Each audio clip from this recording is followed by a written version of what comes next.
drives, we will educate communities on the impact of proper disposal of electronic devices. So, yung po ma-expect output, yung planted trees, reduce waste, mga pre- and post-workshop knowledge and assessments, yun po yung mga outputs natin. Then, persons involved are yung Civic Kalikasan, Good Ministry, Classroom Communities, BEC, Knights of Columbus, etc.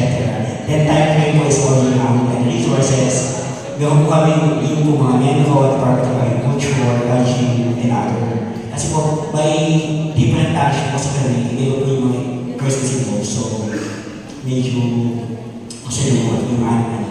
Ayan. So, next po, electoral reform. So, we have 7. Number 1, we will have voter education campaigns. Number 2, public forums and debates. Number 3, community workshops. Number 4, online platforms for civic engagement. Number 5, youth involvement programs. Number 6, election monitoring and observation. Number 7, public awareness campaigns. So, involves all number of individuals educated, increasing voter turnout in targeted areas. And yung mga participations po ng public opinion and surveys po para po sa mga ginagawa po natin election. Then sa youth po, yun nga po, increase youth voter registration and participation, educational attainment. Then transparent electoral processes, reports on observed irregularities. Then kung ang mga persons involved ay sa RBB sa paaralan ng DCA. Then, ang pong time frame ay 3 months before the election. Then, the resources, common municipal people, and DPSRB. The numbers, letter C, empowerment of women and welcome for the poor. So, for women empowerment, we have 8. Number 1, education and skills development program. Number 2, microfinance and entrepreneurship training. Number 3, leadership development workshop. Number 4, health and wellness initiatives. Number 5, digital literacy programs. Number 6, community support groups. Number 7, maternal and reproductive health programs. And number 8, networking and mentorship programs. Sa core po, we have listed 10. Number 1, livelihood enhancement programs. Number 2, basic education initiatives. Number 3, nutrition and food security projects. Number 4, healthcare access for vulnerable populations. Number 5, social welfare support. Number 6, financial inclusion and literacy. Number 7, community-led development projects. 8, skills training for employment. Number 9, legal aid service for the poor. And 10, community empowerment programs. Nakukulakang income generation and savings programs and social entrepreneurship support. Hindi po namin tapos yung sa awal po kasi medyo mahaba po. So, sa letter D po, yung po economic sustainability, 7 lang po yung nalista namin. So, number 1, circular economic initiatives. Number 2, local agriculture and food security. Number 3, skills training and workforce development. Number 4, financial inclusion programs. 5, social entrepreneurship support. 6, corporate social responsibility programs. And number 7, responsible investment and financing. The number sa evangelization, information, sa evangelization po, outreach programs, media evangelization, interfaith dialogue, literature distribution, prayer and worship events, evangelistic training programs. As information po, we have Bible study groups, catechism classes, spiritual retreat, youth and children's programs, counseling services and family formation initiatives, and evaluation and progress assessment. So those are the programs and activities po na naisip namin. Medyo konti po siya, talaga po namin. Sana po magawa at sana po ay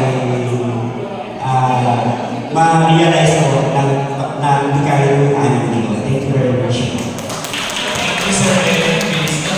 Pero bago po tayo dumako sa next presenter, ay mag-present po muna si Sister Cherry Reyes na yung binhi na dapat ay kayo pa na pero nag-aalisa na po kasi we understand kasi may mga anticipated masses tayo mamaya na pero let Sister Cherry Reyes discuss binhi. Okay po, no? So, magandang hapon po ulit, bago tayo mabawasan, ay i-present ko po sa inyo ang binhi. Ang binhi po ay gabay sa pagbabahagi na ng simbahan or cluster of communities. So when we say simbahan, these are the community-based, cluster of communities where we all belong. Bago tayo ay kabilang sa ministries, kabilang sa religious organization, lahat tayo po ay umuwi sa cluster of communities. So we all belong to simbahan. Ang binhi po ay paglilinaw, ay hindi po ito yung module ng diva or yung dahil sa Primos Biblical Apostolate. Ito pong binhi ay Bible sharing guide na lapat na ginagamit na simple lamang po para sa ating komunidad. Ito po ay bunga ng mga consolidation during the DPPE pastoral team at ng synod results po na sinasabi doon ng cluster of communities, wala tayong gabay. Meron lang iilang mga parokya ang mayroon, pero most of them po ay wala sila. So ang binhi po ulit ay isang gabay sa pagbabahagi na simbahan. So next po. Ano po ang layunin nito? Maging maibigin sa salita ng Diyos ang magkaroon ng sapat na kaalaman hinggil sa pananampalataya. May nagtanong po, how do we inspire the community, the family, the individuals, and the lay leaders? Salita ng Diyos. Si Kristo dapat ang siyang pinakasentro at dahilan kung bakit ang bawat isa ay narito. Ang mapalagaw at mapagyabong ng simbahan sa pamamagitan ng pagbabahaginan ayon sa liwanag ng Ebanghelyo at pananampalataya. Pangatlo po, magkaroon ng kamalayan ang mga pamilya. Sabi nga po doon sa PCN, a good family is a good community. A good community is a good vicary and a good diocese and a better world and a better church. Yun po. Ano sa po ang inspiration nito? Siyempre po, pinagmulan nito ay mula sa Lucas 8, chapter 8, verse 11. Ang binhi ay ang salita ng Diyos. Ang binhi, bagamat ito ay maliit, ito'y may kakayang lumago ayon sa kalagayan ng tanggap nito. At lahat naman po tayo sa tatlong clusters, which is pamayanan, lahat naman tayo talaga ay meron ito. Next po. Uy, nanahimik. Mahigpit na itinatagubilin na panatilihin ang kasimplihan ng gabay na ito upang mas madaling unawain at maging gabay ng mga komunidad na nagpapasimula pa lamang.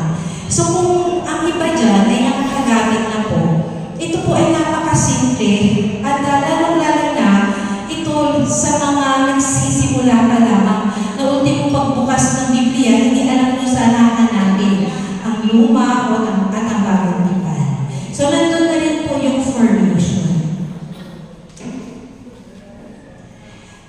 Okay po. Ayan. So meron po itong 5 bahagi. Makikita po natin doon, binhi ng salita, Word of God. Bagaman po, ito po ay Sunday Gospel, hahanapin po natin. Itong Bible guide na ito ay kailangan may Biblia. So, when you have your Bible sharing, siguraduhin natin lahat ay merong Bible. And then po dun sa binhi ng karanasan, kung nagkaroon po kayo ng edition 1, yung unang-una, kasi nasa ano na po tayo edition number 10. Ay, very good. Sino po yung sumagot na yun? Wow! So, ibig sabihin, updated. Brother, tatanong parokya po kayo. Okay. Ay, yes po, sa Salitran. Okay po, 3 bagsak po sa parokya ng Our Lady of Fatima sa Salitran. Under ni Father Joe. Yes po, may pilot area na sila doon. Nag-parish space po sila and then nag-community na sila. Yun, salamat po. Yung binhi ng karanasan po, ang unang nagbigay ay si Father Natal Malero. Ang sumunod po ay ating, siyempre, communities po, iba-iba pa pong mga leaders. So maaaring ito ay mga pare or mga ministry head pagdating po sa reflection. At syempre po, this is a collaboration with the DIBA, with the Diocese of Biblical Apostolate, and with the Ministry ng Catechesis. Nandito po ba si Kuya Vic? Saan po si Kuya Vic? Ayun. Ayun po. Umalis po ito. Ito po. So yun po So sila po yun. And with the lay pastoral worker and also the cluster of communities head of the 13 vicariates po. Bakit po? Dahil ito ay ginawa catering for their needs po. Ayan po. Yan po yung sample, no? Yan po yung sample natin. So, balik po tayo doon. Sa binhi ng kamalayan at ang binhi ng pananampalataya, sa binhi ng kamalayan, ang guide question po dyan, nagkagaling po sa cluster of communities. So, kumukuha po kami ng mga taong, ito ay yung everyday needs. Because BEC is spirituality, it's a way of life. So, mas lapat na lapat ang kanilang kanalasan. So, sila po yung nagbibigay ng mga guide question. And then, balik po tayo doon po. Yun! Thank you po, Brother Peace. And then, binilang pananampalataya, doon pumapasok ang ministry ng mga sa catechesis po. Sila yung nagbibigay ng catechesis na maaaring hindi ito na doon sa Bible Gospel for the Day, pero it's a catechesis. Katuruan naman ito ng simbahan. And then yung binili ng the challenge. Yun po, no? So, challenge as individual and as a community sa buong linggo ano ang gagawin. By the way, this is nilalabas po ang ating binhi every Tuesday in the morning. So, ito ay nagsimula po noong Christ the King last year. So, tayo ay nasa ika-10 na po. So, ito po yun. So, yung susunod po na gagamitin natin for February 4, marirelease po yan January 30. So yan. Saan po hahanapin yan? So ipopost natin mamaya, meron din po dyan yung Facebook account na pwede nyo i-download ang link. Okay po. So, yan po yung ita-download nyo. I-type nyo lang simbahang pamayanan, Diocese ng Imus, lalabas po yan. So, dyan nyo po makikita yung binit, and that will be every week. So, kahit sino, sa pamilya nyo po, sa ministry nyo, religious organization, and you can share it even with your families kung saan-saan ang dako ng mundo. And alam niyo po ba, nakakatuwa, dahil from the Diocese of Novaliches, meron po niyan. Nag-request sila, even the other dioceses, So, yun po. So, that is the binhi. So, and then, doon po sa Karakol, like po din natin yan. Ang Karakol, DPPE naman po, supposed to be, lahat ng mga ministries ay dyan makikita. Because the DPPE is our diocesan program. So, sana po makapag-send po kayo kahit i-message nyo dyan ng mga pictures. And then, syempre, lagyan nyo ng captions. Especially yung date, yung place, ilan ang participants, what are your objectives. So, maiksi lang naman. Okay po? Just to identify kung ano yung pictures ngayon. So, mga ministry, ini-encourage po namin kayo dahil ipopost natin sa Karakol. Pagdating naman po sa COC, doon naman po sa simbahan pamayanan. Okay po. And then, yung date po, last one is that, ayan po, ang mas maganda pala yung Parish PBC Day. Sabi nga po, ang PBC ay ugnayan ng Diyos Ama, Diyos Anak, at Diyos Espiritu Santo. That's why we celebrate the when we celebrate the Holy Trinity Sunday, the whole nationwide, buong Pilipinas, are celebrating the BEC Day, Parish BEC Day, which is sa atin, clusters. So not only the grassroots or the communities are celebrating the BEC. So pwede po kayong gumawa ng yung programa sa inyong parokya na you're celebrating that your parish BEC Day. Magkakasama, synodality. Diba? Isang direksyon. Walang naiiwan, walang binubukod. Bukluran. And the BEC Day will be on May 26. Tama po ba? Ano nga po ba? May 11. Andun po, May 11. NBC. Okay. Kala ko, yung date ko yung naibigay kong ano sa inyo. Anyway, yun po. So, yung meeting, yung schedule po. Now, ang BT orientation and Bible sharing, facilitating trainings, trainers and trainings po, ay sa totoo lang, it's ongoing. At meron na rin po kami nito sa Vicariate level for the clusters of communities.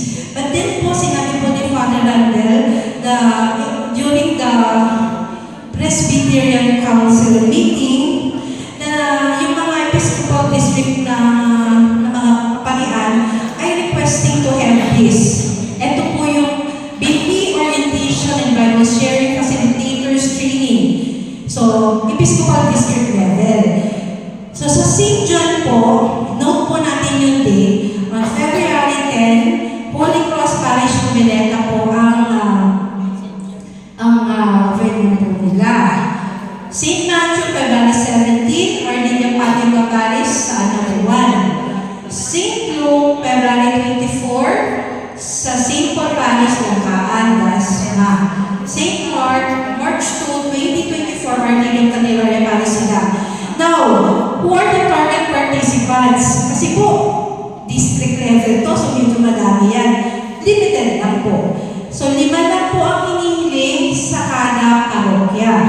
So, we have 1 simbahayan or the cluster of communities, 1 lay associations or the CRO, 1 ministries, cluster of ministries, 1 formation team, and 1 youth. So, dito po sa mga date na to, maganda rin po na meron tayong bukluran sa ating distrito. So, no, maganda po yun. But then, you may request po in your own parishes to have a orientation and Bible sharing facilitators. I-schedule lang po natin. Maganda po ito dahil you can have as much as you want na mag-participate nun. Hindi katulad sa district po, di ba? Although sana mabuo natin yung 5 participants natin kada parokya. No? Kasi sila din po yung makakatulong. So that when we have the